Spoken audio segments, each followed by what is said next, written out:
Казахстан, Кыргызстан, Узбекистан, Таджикистан и даже закрытый Туркменистан. Все они должники Китайской Народной Республики. Сумма долга каждого центральноазиатского государства исчисляется миллиардами долларов.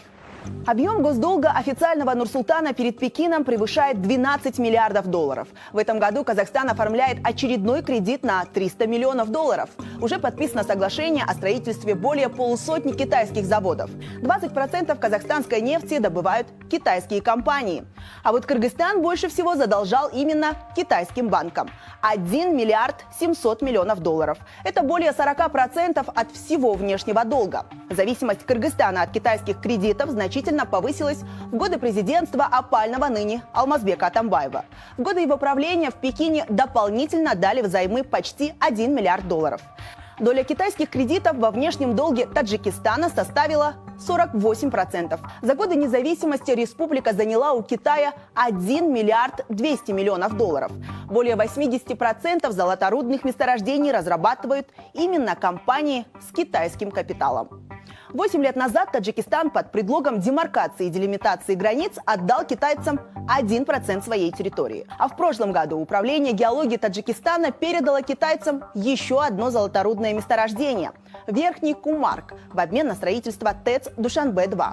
Именно таким образом правительство расплачивается по кредиту в 330 миллионов долларов. Китай – крупный инвестор и в экономику Узбекистана. До сегодняшнего дня республика заняла в Пекине 7 миллиардов 800 миллионов долларов. Причем активно брать кредиты у Китая в Ташкенте начали с приходом к власти нынешнего президента Шавката Мирзиёева.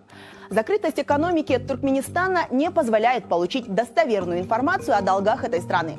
Из открытых источников известно, что Китай давал кредит Ашхабаду для разработки крупнейшего в мире газового месторождения Галкыныш. Кроме того, китайцы построили газопровод через Узбекистан и Казахстан. Приблизительная стоимость этих проектов превышает 8 миллиардов долларов. Сегодня Туркменистан – 4-я в мире страна по объемам добычи газа. И 90% топлива отправляется именно в Китай. Интересно, что по данным таможни КНР 3-летней давности, официальный Пекин закупал туркменский газ в 3 раза ниже рыночной цены. Считается, что таким образом Туркменистан расплачивается за свои долги. Так почему же все государства Центральной Азии с таким энтузиазмом занимают у Китая? Ответ прост. Получить у КНР деньги проще и быстрее, чем, например, у западных банков. Для последних важны не только способность заемщика возвращать потом долги, но и наличие в стране независимой судебной системы, демократических институтов, соблюдение прав человека и многого другого.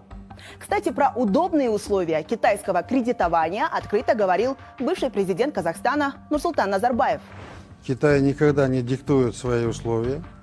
Китай не говорит: живите, как мы живем, как Запад нас учит всегда. Мы тебе будем помогать, а вы станьте, как мы. В реальной жизни не все так радужно, как описывает Назарбаев. Центральноазиатские страны за счет китайских кредитов решают инфраструктурные проблемы. Строят дороги, жилье, осуществляют энергетические и аграрные проекты. При этом Китай все же диктует свои правила. Крупные кредиты даются с условием приобретения исключительно китайского оборудования или привлечения китайской рабочей силы. Почему Китайская Народная Республика заинтересована в нашем регионе?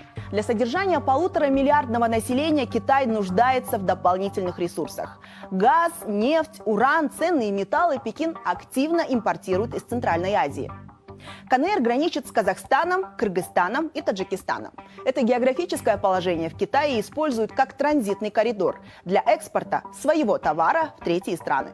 Да и сам центральноазиатский рынок, который превышает 70 миллионов человек, привлекателен для китайской экономики.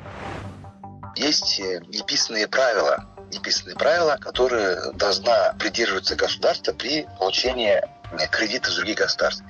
И одним из золотых правил является по возможности не брать деньги у соседей. Конечно, все страны берут. Насколько она в перспективе может подействовать на суверенитет, это большой вопрос, конечно. В прошлом году американский аналитический центр опубликовал доклад. Исследователи констатируют, что сразу 8 стран-заемщиц Китая стали финансово уязвимыми перед ним. Среди государств, которые совсем скоро могут оказаться в долговой ловушке, есть Кыргызстан и Таджикистан.